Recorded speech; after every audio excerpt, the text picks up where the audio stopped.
আপনার কাছে একটা সিকিউরিটি চেক আছে, যেই সিকিউরিটি চেকটা দিয়েছে আপনারই কোনো বন্ধু বা আপনারই কোনো ব্যবসায়িক পার্টনার, অথবা আপনি কাউকে কোনো টাকা পয়সা ধার দিয়েছেন যার বিপরীতে তিনি একটা আপনাকে চেক দিয়েছেন।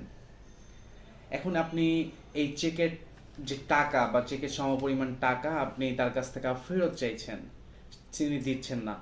আবার এদিক দিয়ে চেকের যে মেয়াদ, সেই মেয়াদও শেষ হয়ে গিয়েছে, অর্থাৎ চেকের মেয়াদ 6 মাস থাকে, যে 6 মাস শেষ হয়ে গেছে।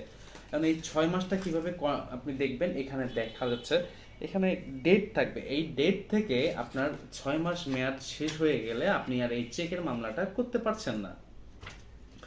তখন আপনি কি করবেন? আপনার কি রেমেডি শেষ?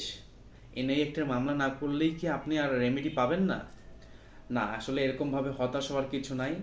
অনেকেই আমাদের কাছে আসে প্রশ্ন করেন যে আমার কাছে একটা চেক আছে, সিকিউরিটি চেক আছে, আমি তার কাছে টাকা পাই কিন্তু সে আমাকে টাকা দিচ্ছে না। এখন আমি কি করতে পারি? এক্ষেত্রে আপনি করতে পারবেন হচ্ছে, আপনি ম্যাজিস্ট্রেট কোর্টে 406, 420 ধারা, অর্থাৎ পেনাল কোর্টে 406 এবং 420 ধারায় আপনি মামলা করতে পারবেন।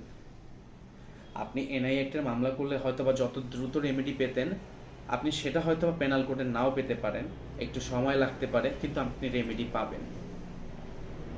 ধন্যবাদ।